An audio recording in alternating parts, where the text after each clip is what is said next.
Bonjour, aujourd'hui je vais vous raconter une histoire d'animaux, le lynx, le loup et l'aigle. On y va?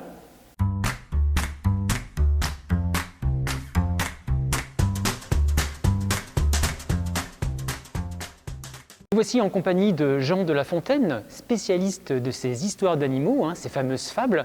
Et je crois qu'en fait je me suis trompé. Attendez, suivez-moi, c'est au 3e étage.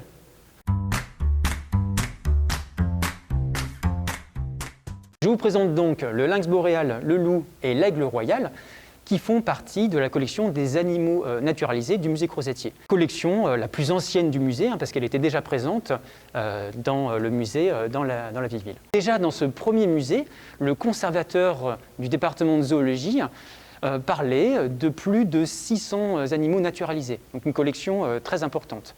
Et il cite parmi ces animaux le cas du lynx boréal.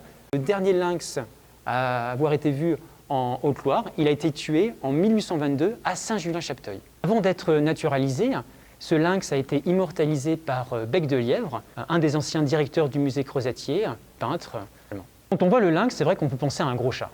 Et c'est vrai que ces animaux-là font partie de la famille des félidés, au même titre que le tigre, l'once, le lion.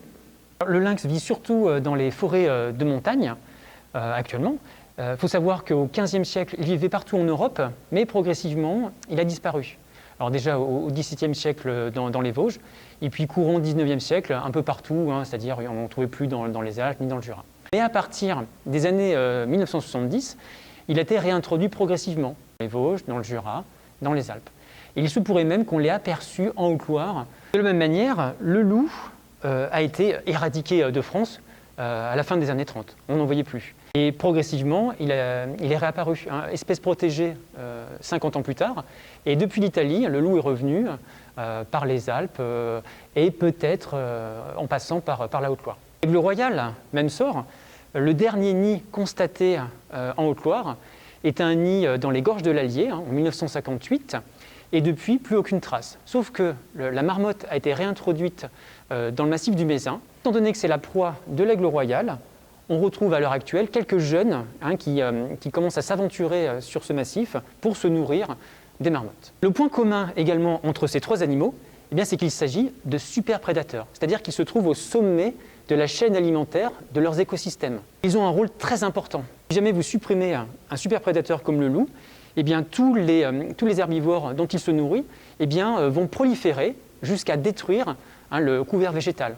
C'était le cas dans le parc de Yellowstone aux États-Unis, où lorsqu'il était réintroduit, il a pu se nourrir des wapitis qui avaient vraiment tout dévasté. Donc le fait de préserver ces super prédateurs préserve également les écosystèmes. Alors ce qu'on peut retenir de cette histoire, c'est que tous les animaux ont leur importance dans les écosystèmes, on a besoin de tout le monde. Et d'ailleurs, ça pourrait faire une fable ça.